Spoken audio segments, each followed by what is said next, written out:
Bien, muy buenos días a todos. Estoy en la ciudad de Guayaquil, Ecuador.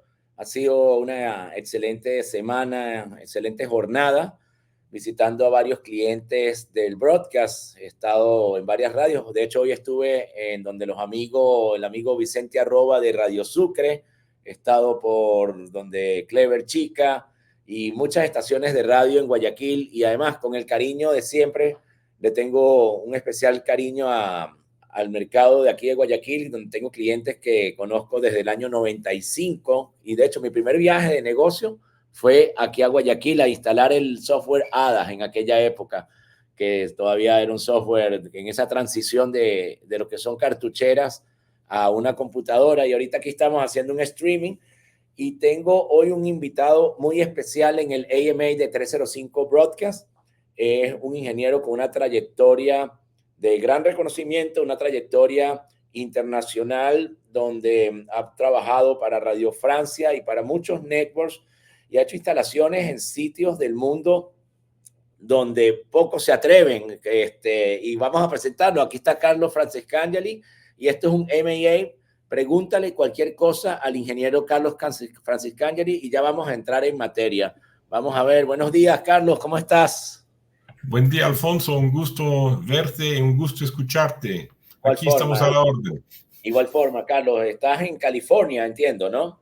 No, estoy en Baja California, en México. Baja California, vale, muy bien. Estás a 2 horas de distancia de mí, sí, que estoy en Guayaquil y tengo todo el equipo de 305 Broadcast desde Miami, que es nuestra sede principal, pero también, como muchos saben, tenemos equipo de venta en México. Ahí en México tenemos al ingeniero Ulises Ramírez, Rafael Pérez, Ángel Charles. En Guatemala tenemos a Lenín Díaz, en Panamá Marcos Cantoral y en Colombia Andrés Molina y Perú Marcos Llerena. Así que a la orden el equipo de 305 Broadcast, a todos los que nos están escuchando. Y Carlos, para presentarte un poco el formato que les queremos dar a estos 45 minutos que vamos a estar conversando es un AMA, pregúntame cualquier cosa. Y eso es lo que nosotros instamos a nuestros clientes que se van conectando, que te pregunten cualquier cosa dada tu experticia. Y antes de presentarte, yo estaba comentando porque lo recuerdo muy bien hace varios años que tú estabas llegando una vez de una instalación en Gaza, esta zona que hoy en día, bueno, toda la vida ha estado en conflicto. Es así, ¿verdad? Una vez estuviste haciendo una instalación en Gaza, ¿correcto? Y yo fui en Gaza, pero no se realizó la instalación. Es decir, había un proyecto para que yo en la época trabajaba como consultor para Radio Francia Internacional. Okay. Y entonces teníamos ya varias radios en Líbano, en Palestina, en Jordania, en Egipto, en fin, todo esto. Y como Gaza, entre comillas, fue algo de actualidad muy candente y nadie estaba ahí, ninguna radio internacional estaba ahí. Entonces la idea es, la primera vez yo entré por la vía normal, por Israel, con un documento de la Comunidad Europea para poder entrar a Gaza. ¿Ya? Entonces había unos primeros contactos para eso. Y la segunda vez entré por un túnel desde Egipto. Wow, desde Egipto, que hay muchos, de hecho, ¿no? Un túnel, tuvo que pagar a los militares ahí para entrar, bueno, todo el drama, todo eso. Entonces se tomó un acuerdo, se iba a hacer la radio, todo, y bueno, al final no se hizo por tema político, bueno, mi trabajo es solo técnico, no es yo decisión política, en fin, todo. Porque iba a ir también un periodista, es lo que quería la gente de Gaza, que haya un periodista ahí para que todos los días pudieran hablar de ellos. Entonces, al final, bueno, se canceló todo. Carlos, cuéntame de tus orígenes en ingeniería. Bueno, yo tengo entendido, tú eres de Bélgica, pero viviste muchos años en Bolivia, ¿correcto? No, y sí, yo digamos, bueno, estudié ingeniería, yo cuando terminé mis estudios no quiso hacer mi servicio militar. Okay. Entonces, en Bélgica en la época no te escapaba de esto. Entonces, la única forma que tenía es hacer un trabajo equivalente, un trabajo humanitario para organizaciones humanitarias o lo hacías en Bélgica o lo hacías afuera. Entonces yo primero fui un año a Madagascar, un año, daba clase a la universidad ahí, y después fui otro año en Bolivia, trabajando, pero, ¿cómo se llama? Para una empresa que fabricaba la cal. Y el tercer año reempecé con la radio porque regresó la democracia en Bolivia, y entonces muchas radios que pertenecían a los sindicatos mineros fueron destruidos por cosas políticas pasadas, y entonces me contrataron para reponerlas en marcha, para reparar todos esos transmisores de onda corta que eran rotos. Y aunque tú no lo creas, fabricamos transmisor FM en el año 82, estéreos. Ya los fabricamos ahí, era kit, compramos todos los componentes, venían de Inglaterra, de Bélgica, todo esto, los circuitos impresos, todo esto, y soldamos, todo, fabricamos antenas, y creamos 13 o 14 radio FM, el año 83, ¿te imaginas? Wow. Hay mucha gente que ni tenía FM en América Latina. No había FM en muchos países, y sintetizados. Era tipo PLL. Bueno, éramos a la vanguardia en la época. Bueno, entonces, obviamente has trabajado, me estás comentando que has trabajado en onda corta. ¿Cuál es la mayor potencia que estuviste manejando un transmisor? En la época eran transmisores americanos, se llamaban Collins. Creo que eran 20 o 25 kilowatts, y tenía algunos AM. Y después, cuando terminé esto, terminé el periodo obligatorio yo por trabajar, por la cooperación en forma humanitaria, y empecé a trabajar a nivel privado, y ahí empecé a trabajar por una empresa francesa que vendía repetidora de televisión que se llamaba Thomson LGT. ¿Ya? Entonces ahí empecé a trabajar, viajar en toda América Latina, y bueno, y ahí después Thomson se volvió, Thomson LGT, no, era LGT, se volvió Thomson LGT, después se volvió Thomson, y cuando se volvió Thomson, o Tomcast, así se llamaba, quería que yo me mudara a Francia para atender el mercado africano, asiático, todo esto. Yo he dicho que no, y en una feria en el NAB encontré una empresa italiana que se llamaba Vitelco, ¿ya? Y me contrataron, y estuvo casi 20 años con ellos. ¿Ya? Wow. Pero nunca fui empleado, siempre fui como ingeniero de instalación a través del mundo. De campo, claro, sí, indudablemente. Una gran trayectoria, mi querido Carlos. Y tu especialización, porque hemos estado en conversaciones antes, y siempre tu especialización es mucho en el área de cobertura, en cómo tener un mejor rendimiento de la antena, en cómo hacer los mejores ajustes, filtros, combinadores. ¿Es correcto? Esa es tu mayor área de experticia. Sí, y digamos, mira, yo no conozco universidad en el mundo donde te enseñe esas cosas. Te enseña electrónica de bases, en fin, todo esto. En la época cuando yo salí de la universidad, que era el año 81, bueno, no existía el internet, no existía el teléfono, el celular, no existía la fibra óptica, no existía nada. Lo que te da los estudios universitarios es una formación de bases. Claro. ¿Ya? Te da una formación de base. Eso te permite, digamos, enfrentar varios problemas, en fin, todo esto. El caso de las antenas es peor. Es un tema muy complicado, porque es el tema que todos los electrónicos odian. ¿Por qué? Porque es difícil entender que de un pedazo de fierro tú puedes captar televisión, hablar por radio, todo esto. Hay que tener mucha fe, ¿entiendes? Para entender todo esto. Y eso se explica a veces con matemática muy pesada, todo esto, que los electrónicos les gustan más los foquitos, la computadora, las cosas automatizadas, en fin, todo esto. Entonces, el desafío es tratar, a mí lo que me gusta personalmente es tratar de mejorar lo que existe. Si tú me dices, yo estoy en Guayaquil y quiero las mejores antenas del mundo para cubrir la ciudad, bueno, te vas a Alemania, no sé dónde, en Japón, compras por $5 millones, compras antena, todo esto, y es probable que tenga el mejor sistema del mundo. Ahora, si tú en Guayaquil dices, yo tengo un sistema de antena que vale $15,000 y no cubro bien todo esto y hay que mejorarlo, ¿ya? Ahí está un desafío. Ahí realmente se trata de hacer realmente ingeniería, se trata de entender por qué la cobertura no es buena, dónde está el problema, la instalación, el diseño, el tipo de antena, la separación, la polarización, etcétera. Y ahí, digamos, yo me parece es mucho más interesante ya, trabajar en ese aspecto, digamos, optimizar lo existente.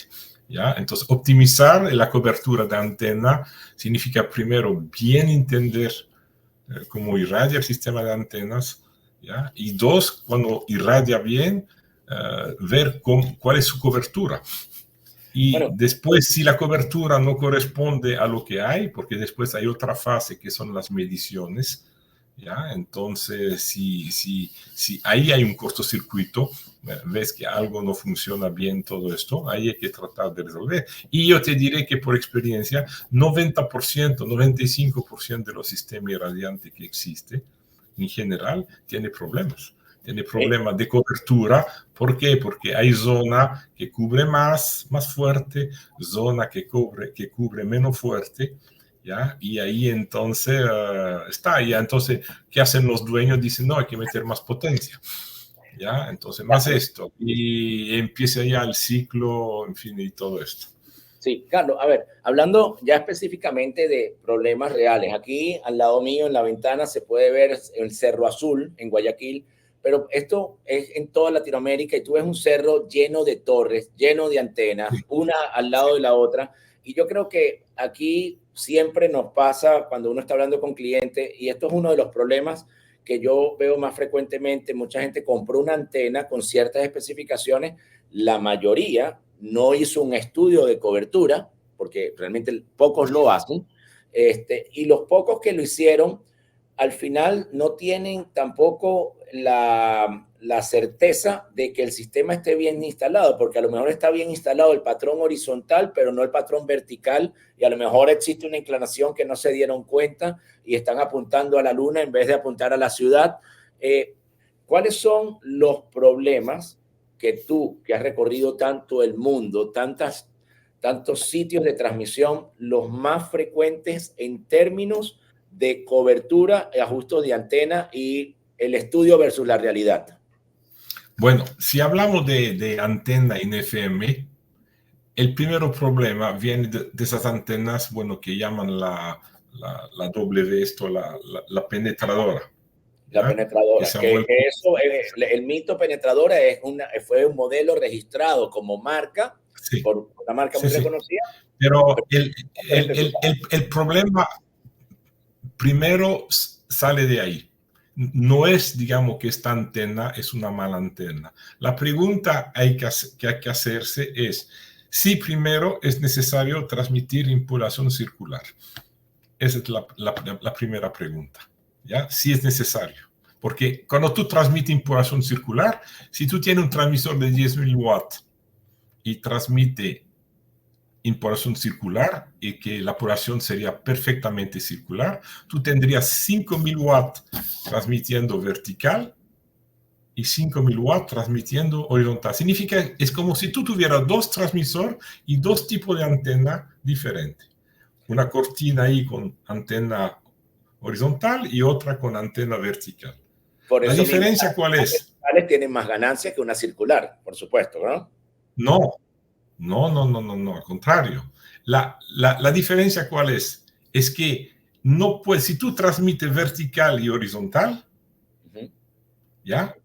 No es polarización circular. No es. Atención, se llama polarización mixta. Tú transmites vertical y tú transmites horizontal. Para tener polarización circular, uno de los dos componentes, o sea, vertical y horizontal, tiene que ser desfasado de 90 grados. O lo desfasas con un cable eléctricamente, o lo desfasas mecánicamente. Podría adelantar esta, por ejemplo. ¿Ok? Entonces, circular significa misma potencia, vertical y horizontal, más un desfase de 90 grados, que sea mecánico o eléctrico. ¿Ok? Por esto que en la penetradora hay cierta distancia entre uno y el otro. Okay. Si sería así, no funcionaría de la misma forma. ¿Ok? Uno es la primera cosa. La segunda cosa es que la población circular es casi imposible de existir. Te vende la antena como circular, pero realmente no es circular perfecta, es elíptica. ¿Elíptica qué significa? Si tiene 10.000 watts, tiene, por ejemplo, 6.000 watts vertical y 4.000 watts horizontal. ¿Ok? ¿Que es grave? No. Hasta en cierta medida es bueno. Lo vamos a ver por qué. Ahora, el otro problema, imagina que tengas tu antena, la famosa penetradora, ya está aquí, sobre el palo, y digamos que tu antena está aquí. El palo o la torre actúa como reflector. Okay. Entonces, como está vertical esto, tu radiación vertical está más fuerte de este lado que del otro lado. Okay. Entonces, tiene, por la misma instalación, aunque tu antena fuese perfectamente circular, se vuelve elíptica. Entonces, elíptica. Entonces, si tú ves, por ejemplo, la penetradora tú ves el catálogo Jampro, te dice circular. Ves la misma antena en el catálogo Catrain y te dice elíptica. ¿Ya? De entrada elíptica. ¿Okay? Pero no es grave. Ahora, se sabe que por experiencia es mucho mejor transmitir elíptica que circular. Se sabe hoy día más que todo por la recepción móvil. Porque, atención, el broadcasting es una cosa bien específica. El transmisor es fijo, pero el receptor es móvil. Entonces, las condiciones de recepciones cambian todo el tiempo. Claro. ¿Okay? Entonces, hay reflexiones en los edificios, etcétera, etcétera. Hay lo que se llama el multipath, significa que tu antena de recepción capta señales que vienen del cero, rebotado, hay un carro que pasa, una pancarta publicitaria, todo esto. Entonces, recibe muchas señales al mismo tiempo y en función de la fase, si llegan al mismo tiempo se suma, pero si llega atrasado se debilita. Entonces, y cuando cambias ahí, las condiciones cambian, aumenta, etcétera. ¿Ok? Entonces, se sabe que en recepción móvil, hoy día lo que funciona mejor es la población elíptica, que es 70% vertical, 30% horizontal. Por ejemplo, el celular utilizan esto. Y en Estados Unidos, la televisión ahora utiliza ese sistema de población elíptica. Ahora, yo te diría, en general, en FM, lo que se utiliza más es la población vertical. Entonces, tener dipolos ya vertical, empilado, ya funciona perfecto. Ahora, no es necesario ponerlo vertical. Los rusos utilizan población horizontal. Rusia, Argelia, Irak, Irán, hay muchos países que utilizaban la población horizontal. ¿Ya? Hay países como Colombia que está prohibido el tener el patrón vertical. Perdón, la población vertical. Hay países como en Colombia que la regulación no permite tener antenas en polarización vertical. Ah, bueno, está. Escúchame, es media estupidez. Porque cuando tú transmites en circular, transmite en vertical, la mitad. Ya. No sé si me entiende. Población circular es como mandar manzana y peras. Claro. No son mangos. No hay un bebé entre los dos. No sé si me entiendes. Claro. Entonces, si te prohíbe la manzana en Colombia, bueno, aunque tú lo creas, cuando transmite en circular, transmite mitad manzanas. No puedes, inclusive, tú no puedes tener un mapa de cobertura en polarización circular. La polarización circular no, ¿cómo se llama? No es el fruto de vertical y horizontal. Son las dos que se transmiten simultáneamente. Entonces tendrías que tú, la cobertura, tener un padrón de polarización horizontal y la cobertura en vertical. Pero no hay una que te muestra los dos. Ahora, ¿qué hacen las autoridades? Eso es diferente. Las autoridades, ellos tienen que dar una frecuencia y te dicen, señor, aquí está la frecuencia y aquí está la cancha donde tiene que jugar. Esa es su área permitidas. Entonces, ahí usted puede transmitir ahí. Yo, como usted me paga, yo le garantizo que no va a haber nadie interferir en la cancha donde está jugando. ¿Entiendes? Entonces, ellos ¿qué hacen? Hacen la suma de los dos, de la vertical y de la horizontal, considera que hay 10 kilowatts, pero en la misma polarización para ver la cobertura. Carlos, una pregunta. Ahora, estoy instalando la antena, tengo la torre que me le va a dar ese reflector y va a orientar esa cobertura un poco más hacia algún lado. Sí. ¿Cómo hago o cómo determino la orientación de la antena tomando esa consideración? Bueno, si usted quiere hacer la cosa realmente, digamos, the state of the art, ¿ok? Digamos, buscamos lo máximo que se pueda hacer. Lo ideal sería primero, antes de instalar las antenas, en el sitio tener una cobertura. Ver con diferente tipo de antenas cuál es la cobertura que yo podría tener. ¿Ok? Eso sería el primer paso, es decir, el teórico. ¿Ok? Bueno, después usted elige las antenas que el fabricante que usted quiere y las instala. Entonces, en el proyecto, ¿cuál es la dificultad? Hoy día hay muchos software que son gratis inclusive, que te calcula la cobertura. Correcto. Eso, en realidad, Alfonso, es medio falso. ¿Por qué? Porque el sistema que tú vas a instalar tiene un padrón horizontal y un padrón vertical bien específico, que primero tú tienes que modelizar tu sistema de antena en un programa de antenas. Entonces tiene un lóbulo de radiación tridimensional. ¿Ok? Entonces, esos datos los tienes que importar en el programa que hace la cobertura. Claro. Entonces, si tú en el programa de la cobertura no le muestras directamente cuál va a ser tu padrón exactamente que vas a tener, obviamente la computadora no te va a dar milagro. Él te va a decir los datos que tú le has ingresados. Bueno, una vez que tú tienes más o menos el padrón de radiación, que tú sabes tus antenas, la influencia de las torres, en fin, todo esto, bueno, tú instalas tus antenas y antes de poner tu transmisor al aire, antes de hacer la cosa oficial, hay que hacer una medición de intensidad de campo para bien ver que lo que tú habías planeado corresponde casi a la realidad. No es así. Que va a haber diferencia, seguramente va a haber un poco, pero ¿Y el patrón vertical cómo lo compruebo? Es el mismo tiempo. Ok.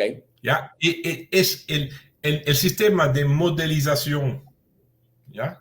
Porque son dos cosas. Hay que modelizar las antenas con un software. Ahí tú ves el padrón horizontal, vertical, la polarización, la relación axial, la relación trasera, delantera, su ganancia, en fin, todo esto. Tú ves absolutamente todo, la influencia de la torre, los cables, las pérdidas, ves todo.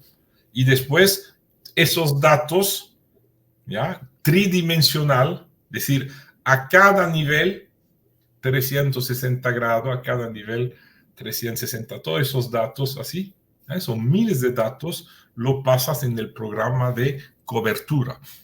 Claro. Y entonces, ahí entonces te das cuenta lo que pasa. Entonces, si después tenía lo teórico y la cobertura no es exactamente la misma, ahí hay un problema. Lo que pasa generalmente, es clásico, es que en el padrón vertical, ¿ok? Hay un lóbulo principal, hay lóbulos secundarios, ¿ya? Y entre los lóbulos secundarios hay unos nulos. Significa que en cierta dirección, ¿ya? Aquí tú mandas más señal, ¿ya? O lo voy a hacer así. En esta dirección manda más señal, aquí hay menos, aquí hay más, aquí hay menos, aquí hay más, aquí hay menos, hay más, hay menos. Entonces, generalmente hay zonas donde tu señal es menos fuerte. Y eso es gravísimo. Claro. No porque no se escucha. Se te puede escuchar. Pero el problema, como hay que ciudad como Guayaquil, Quito, Bogotá, Caracas, todo esto, donde el espectro es saturado, correcto. Entonces hay problema en el receptor que se llama la intermodulación, que cuando el receptor banda ancha capta dos portadoras, dos radio FM, él da pequeño bebé, que se llama los productos de intermodulación. Y uno de esos productos puede caerte sobre tu frecuencia. Entonces tu frecuencia está indirectamente interferida, no por la señal al aire, por tu mismo receptor. Es tu receptor que genera esto bebé.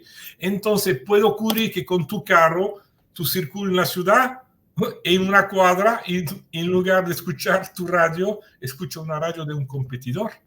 Entonces tú tienes que, para evitar esto, la única forma que tiene, cuidado, no hay solución, es mantener la misma intensidad de campo, la misma intensidad de señal en toda la ciudad. Tomamos el caso de Guayaquil, ¿ya? Donde está esta loma, donde están todas las antenas, te pones al pie, recibe, no sé, 100 dB por microvoltios y te vas camino, qué sé yo, a la frontera con Perú, ¿ya? A 50 kilómetros, casi no capta nada. Entonces, ¿por qué? Porque tu sistema está mal hecho. Porque claro, tú normalmente tienes que mandar máximo de señal lejos y a medida, ¿ya? Tienes que mandar tu máxima de señal hacia el horizontal, es decir, donde la gente ya tiene dificultad para recibir tu señal, y a medida que te acerca del transmisor, tiene que rebajar tu potencia. ¿A qué te sirve tú a 2 kilómetros del cero azul tener una bomba de señal? Cuando tu receptor recibe una bomba de señal, ¿qué hace?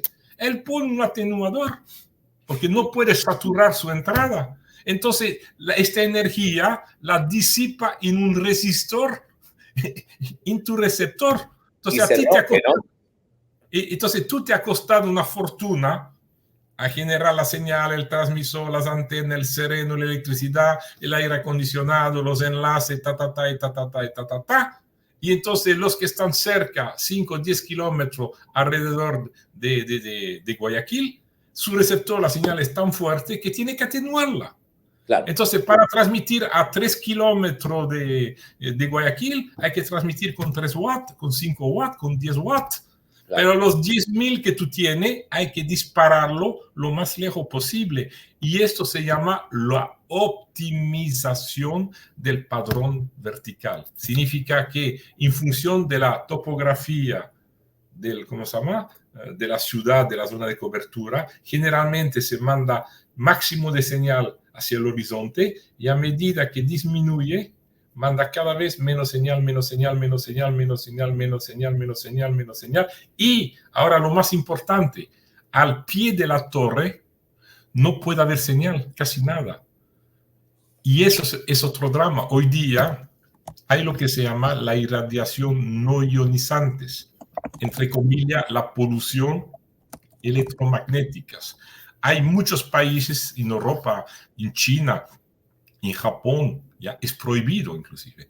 Te viene las autoridades con un medidor y te dicen, por debajo de la antena o para proteger los vecinos, todo esto, tú no puedes irradiar casi nada abajo de tu torre. Vas a irradiar, pero bajo un cierto nivel. Entonces, eso hay que controlarlo. Y esto, ¿cómo se hace esto? Se juega sobre la separación de las antenas. Por ejemplo, en caso de las penetradoras, hay ciertas posiciones donde se cancela un nulo hacia abajo. Pero generalmente, cuando tú cancelas hacia abajo, disminuye la ganancia. Entonces, hay un compromiso. Claro. Carlos, mira, tengo, primero unos saludos que nos envían de Colombia, Andrés Villotas, que nos está saludando desde Colombia. También aquí tenemos a Javier Ramírez de Sinaloa, México. Un saludo para ti, Javier. Y ya comienzan a aparecer, por aquí está Windonata de Aruba. Un gran saludo a nuestro amigo Windonata. Y comienzo a tener algunas preguntas de la audiencia, Carlos. Tenemos clientes conectados en todas las redes de 305 Broadcast. Y voy a comenzar con una pregunta de Carlos Chorbat. No sé de qué ciudad. Y él me dice, ¿y cómo hacemos si en una ubicación hay alrededor de 100 emisoras? Justamente lo que yo te estaba comentando en Latinoamérica, que es tan común el tener tantas estaciones en el mismo sitio, unas torres muy cercanas a las otras. Y quizás cuando se hizo esa primera infraestructura, cuando se hizo esa primera instalación, no tenías a tantos vecinos y cambió esa silueta del cerro, y ahora hay muchas más torres y por ende más interferencia. Entonces, que obviamente los filtros son una solución, pero ¿hasta qué medida me ayudan o me pueden perjudicar también? Bueno, atención, aquí hay dos problemas, ¿ya? Okay. Lo ideal es lo que pasa, es decir, lo ideal cuando hay muchas emisoras en una ciudad, ¿ya? Es que sean todas agrupadas, no dispersas. Te explico. Mira, el problema hay que entender lo que es la intermodulación. La intermodulación es intermodulación significa modulación entre sí. Es decir, son todas esas portadoras que hay, todas esas radios, hay como, no sé, 50, 55 en el espectro, que cuando llegan al receptor, el preamplificador, generalmente de entrada, ya satura con esa señal tan fuerte y todas estas portadoras modulan entre sí y crean unos pequeños bebés, se llaman los productos de intermodulación. Y los productos de intermodulación llegan sobre las frecuencias de emisoras vecinas. Entonces tú crees que estás interferido. No estás interferido, es tu receptor que crea la cosa llama. Porque tú reclamas, dices, yo estoy en la 99.1, la 95.3 la escucho en mi radio. Vienen las autoridades y mide el 99.1, no transmite nada en 95.3, no transmite nada. Él está limpio. Entonces el tema de filtros, atención, en ciertos casos es necesario, y en otros casos no es necesario. Ahora, para responder a la pregunta del amigo, es bueno que todos sean en el mismo cerro. ¿Por qué? Porque a 20 kilómetros de ahí, como todo transmite del mismo cerro, todas las señales tienen más o menos la misma intensidad.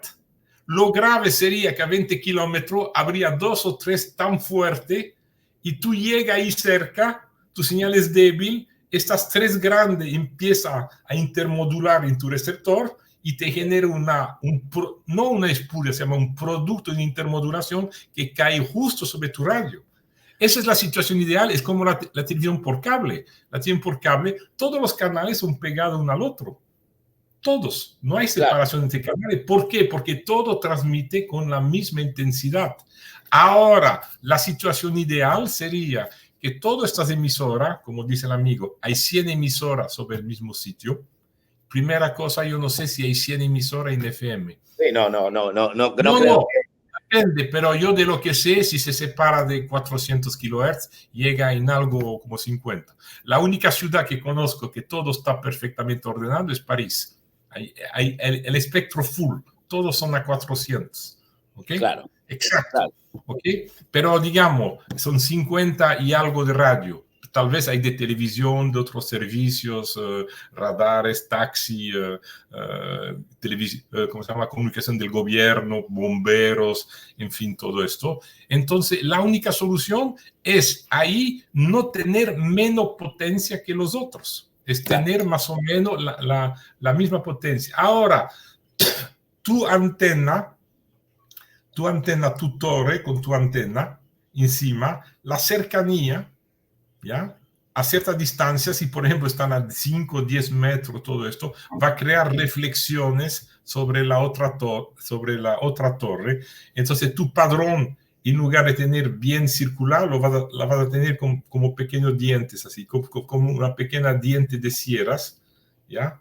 Así, ¿ya? Por los ecos que fabrican las otras reflexiones. Pero por lo general no es así tan grave. Yo diría de entrada, no transmitir con menos potencia que la competencia.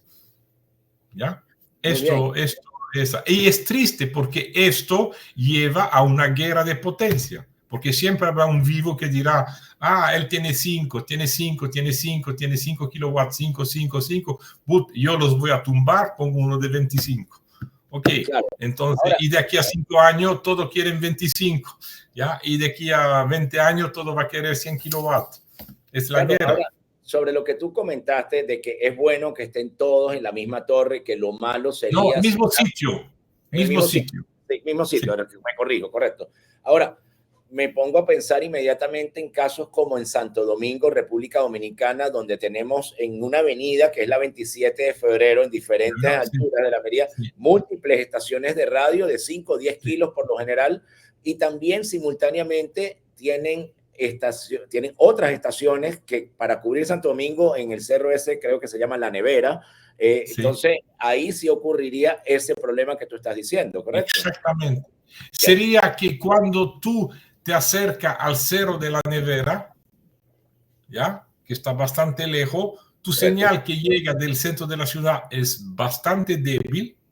No hay problema, logra captarlo, estás bajo los parámetros, pero como hay transmisores muy fuertes ahí, la intermodulación que hay entre ellos te puede crear unos productos de intermodulación que caen justo sobre tus frecuencias. Claro. Eso es. El problema viene de los receptores, tiene que entenderlo. Es un problema que los receptores están así, saturados. Esto es. Sin hablar de la sobremodulación que por lo general... Ahora, bueno, ese era otro tema que quería hablar. A partir del momento que cada uno sobremodula, olvídate, ya no hay reglas, no hay leyes. Es casi imposible reglamentar nada. Por eso es tan recomendable usar herramientas como ya existen muchos software de procesamiento de audio que incluyen lo que es el soft clipper. El soft clipper te permite usar todo el ancho de banda sin necesidad de sobremodular el transmisor. No, lo que hace es que la energía de audio la compacta en el espectro de audio para no sobremodular. Es decir, en FM tiene derecho a 75 de un lado y 75 kHz del otro lado, 150 al final. Es decir, es un concentrador de energía, ¿ya? Que te concentra energía en la parte baja, en el espectro, y en tu receptor da la sensación que tu señal es más fuerte. Alfonso, tiene que entender por qué la gente sobremodula. Porque el demodulador de tu receptor de radio, ese es tu receptor de radio, más la excursión de frecuencias es grande, más el sonido sale fuerte. Entonces se escucha más fuerte. Entonces tu radio escucha ta ta ta ta ta ta ta ta ta el vecino, ta ta ta ta ta ta ta ta el vecino. Entonces tú como broadcaster te interesa que el receptor escucha más fuerte, es decir, el sonido que va a la bocina se escucha más fuerte. Por eso sobremodulan. Entonces, atención, a partir que hay la sobremodulación, casi no hay regla ya. Es difícil ya empezar a planificar, a hacer cosas. Es difícil. Muy bien, muy bien. Carlos, aquí tengo otra pregunta de Juan Carlos. Carlos dice, me gustaría saber cómo se puede mejorar el null field de las antenas de FM para mejorar la cobertura. Si puedes explicarme algunas técnicas, etcétera. Entonces, el null field se hace de una sola forma.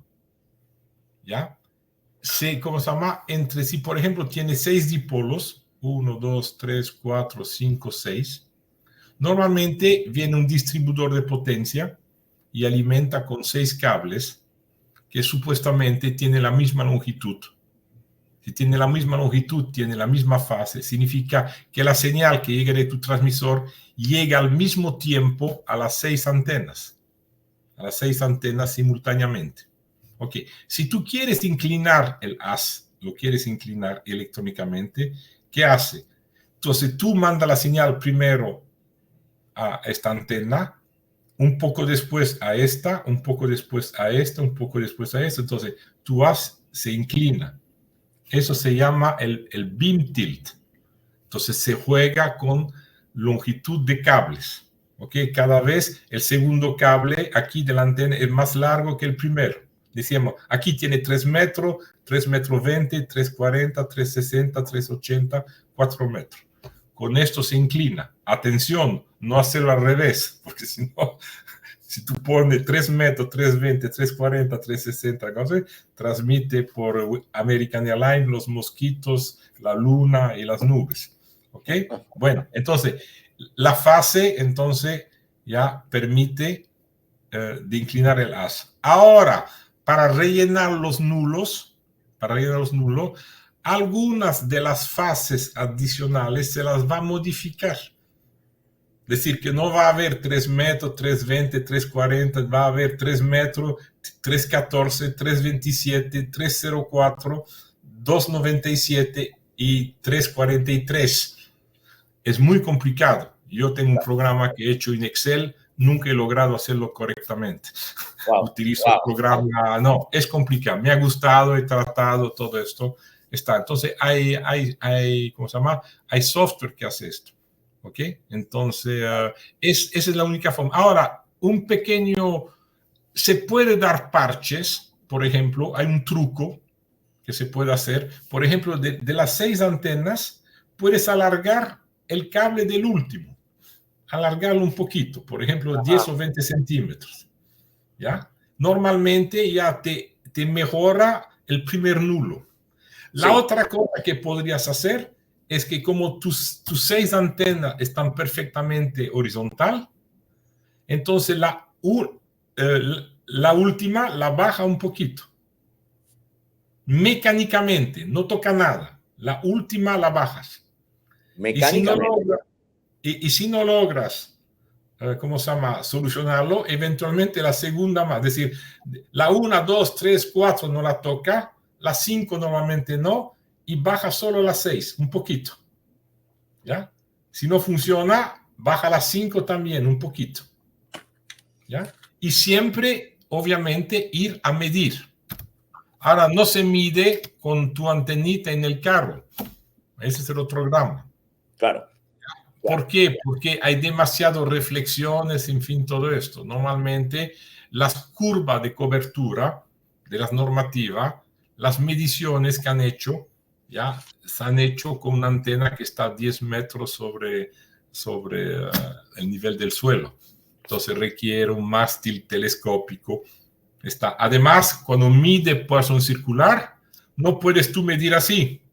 Tiene que hacer una medición con antena vertical y con la horizontal. Si tu polarización es perfectamente circular, tiene el mismo nivel vertical y el mismo nivel horizontal. Claro, que nunca pasa. Si no es lo mismo, es elíptico. Ya te das cuenta de entrada. Claro, claro. Atención, no es malo el elíptico. Atención, no hay que caer en la trampa. ¿Ok? No es malo. Ahora, si como aquí en la Ciudad de México hace poco es una medición, hay 11 dB de diferencia entre uno y el otro, ahí hay un problemón tremenda por unas antenas que te la vende circular. Claro. ¿Okay? De hecho, aquí nos aclara Andrés Villota de Colombia que en Colombia, que me está rectificando algo que yo dije, así que te lo agradezco, Andrés, que en Colombia no se permite el 100% de polarización vertical, pero sí se permite que tenga un sistema que componga el vertical hasta el 50% del PRA. Entonces, eso es circular. Entonces, ¿qué es circular? Es 50% vertical. Entonces, si se permite hasta 150, si se permite 50% vertical, la otra es horizontal, no hay otra. Claro, claro. Aquí no hay 3 polarizaciones. Referente a esto mismo, Carlos, tengo otra pregunta de un tocayo tuyo en Argentina. No sé si está en Buenos Aires, pero está en Argentina. Y nos está justamente preguntando si existe alguna forma específica o cuál es la fórmula específica para calcular la longitud de los cables de conexión de los dipolos para producir un ángulo de irradiación específico, un 21. Es muy fácil. Lastimosamente, bueno, podemos rehacer. Tengo un PowerPoint que había hecho sobre esto. No sé si lo tengo en español, lo tengo en francés y en inglés, estoy seguro. No sé si lo tengo en español, pero podría mostrar. La fórmula es muy sencilla. Sí, mira. Bueno, si una próxima reunión o si al amigo nos manda su email, todo esto, le podemos mandar la fórmula. Atención, los cables tienen un factor de velocidad que hay que tomar en cuenta. Significa yo voy a aprovechar. Mira, espera, en un cable, la onda electromagnética en el aire se transmite a 300.000 kilómetros por segundo. En un cable, la velocidad no es 300.000, es un poco menos. Entonces, esos cables tipo Heliax, de foam, dielectric, todo esto, es más o menos 86 a 88% de la velocidad máxima.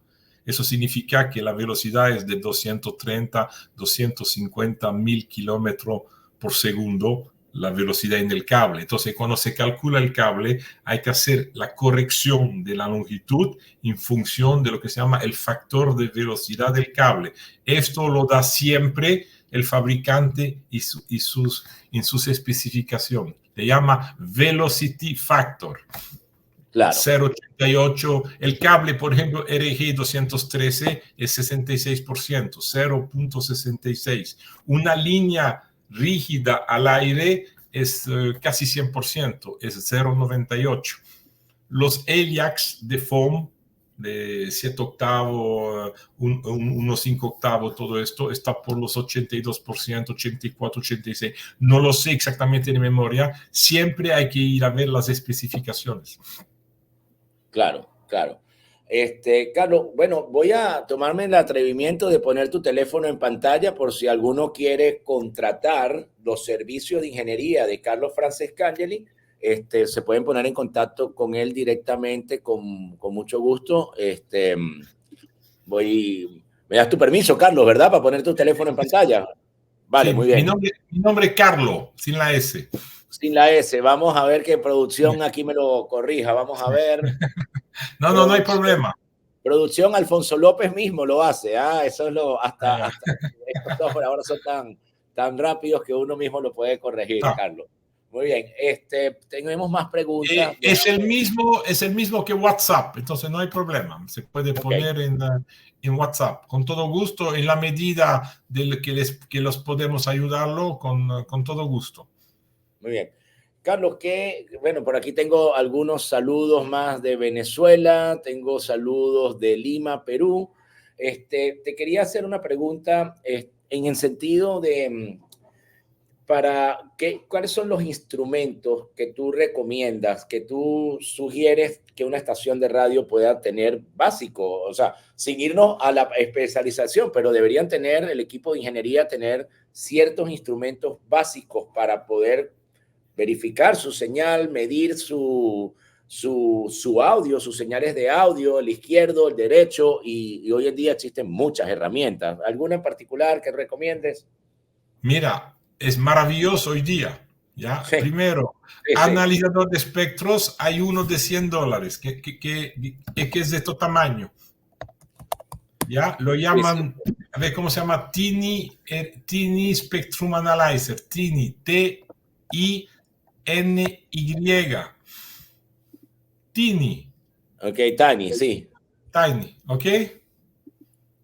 Hay dos modelos. Había un antiguo que iba hasta 900 MHz, el otro vale hasta 6 GB y tiene 60, 80 dB de dinámica.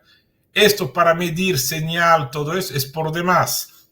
Entonces no es un instrumento así de laboratorio ultra preciso, ¿ya? Pero ahora, nosotros tenemos, nos pide mucho, estoy compartiendo aquí en nuestro website, tenemos este analizador, me imagino que lo conoces, lo hacen, si no me equivoco, en Polonia, ¿no?